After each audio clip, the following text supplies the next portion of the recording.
Hello there, ladies and gentlemen, and I welcome all of you back to another Christian article where we are up to the penultimate section of the Cwictionary.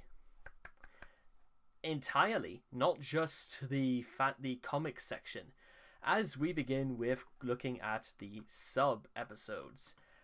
I stopped drawing those because I made a promise to my mother that I would, but I forget why she was offended by them. Because Chris was leaking too much things about his personal life and the fact that he kept getting arrested. The passion of the Christian.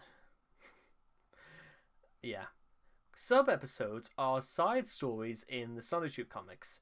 Set apart from the main story of Sonichu, they are centered around Chris, and are retellings of real-life events that happened to him based within the continuity of the comic books. They are featured in Sonichu issues 0 through 3 and 4 as a special compilation with issue with 4 newer sub-episodes. Trolls generally prefer the sub-episodes to the regular comics, as Chris's IRL exploits where he is trolled by mall security guards tend to be more amusing than the bland adventures of a Mary Sue Sonic recolor. Like this one. And we begin with the basis and structure. This one is going to be slightly shorter than normal, but there's at least something to discuss in this. Each sub-episode is inspired by or based upon some actual event in Christian's life, typically something from the years of 2004 to 2005, that in some way involves or affects his continually unsuccessful love quest. Sub-episodes 1, 4 to 5, and 7 to 8 are based on the well-known confrontations Chris had with either the Jerk-Cops or Mana-Jerks in various places around Charlottesville, specifically for loitering with intent to attract a boyfriend-free girl. I apologize if you're just new to this and you have no idea what's going on. Perhaps it's better that way. These particular comics tend to follow a general structure. Chris is confronted by a Mana-Jerk and mocked for his quest for a sweetheart, to which Chris takes offense before transforming into Chris Chan Sonichu in order to do battle.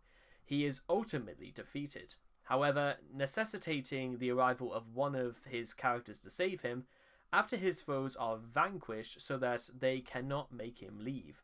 Chris delivers a self-important speech with an excessively specific Chris-centric moral and then leaves anyway, accomplishing nothing. Sub-episode 6 acts as a companion pieces of sorts, profiling the various Jerk-Cops and Mana-Jerks out to get Chris, as well as serving up another tiresome self-righteous monologue. Sub-episode 2 and 3 are somewhat different. 3 is a fairly boring confrontation between Chris and Mary Lee Walsh, based on his numerous grievances with her as a major obstacle in the love quest, featuring a rare cameo of Sonichu. Sub-episode 2 is perhaps particularly notable for involving absolutely no fighting or action whatsoever, and is entirely about Chris being tricked by Hannah into thinking she likes him. This particular incident got Chris banned from the mall for screaming in anguish after finding out she was just screwing with him, though this detail is absent from the comic. I wonder why. Analysis.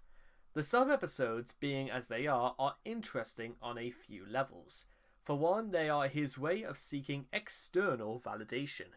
By presenting these stories as injustices towards his good self, he hopes that the reader, especially a particular type of reader, female, but yes they are, will sympathize with him and pity him, and perhaps eventually love him. For this reason, the stories always assert Christian's righteousness while dwelling on his pain and suffering. They are also good examples of his tendency to resort to exorbitant power fantasies in order to right perceived wrongs against him, which would become more evident in later issues of Sonichu. Chris ultimately paints himself as both a powerful hero, flattening his evil enemies, and a tragic loner desperate for company, in an act of both wish fulfillment and attention-seeking self-pity. Whilst only one sub-episode appears in each of the first 4 issues of Sonichu, it's easy to interpret their inclusion as Chris using his comic book to attract attention and sympathy to his own plights, in a sort of Trojan horse scheme. This is certainly plausible, considering that Chris had done something similar not too long beforehand. This all leads to a familiar conclusion applicable to many of Chris's hobbies and activities of the time, that the sub-episodes were yet another extension of his all-consuming quest to find a sweetheart, or his quest to lose his virginity. Because that's really what they are. Discontinuation and legacy. Chris was, at some point before the release of Sonichu issue 5, asked to stop making sub-episodes by his mother. This would imply that his mother read those issues. It's not entirely certain, therefore, whether the content of Sonichu issue 4 was caused by this an attempt to get all of them out of the way in one fell swoop, or whether Barbara was uncomfortable with the fact that Chris had produced an entire comic book centered entirely around himself and asked him to stop. In any case, none of the issues past issue 4 would contain sub-episodes.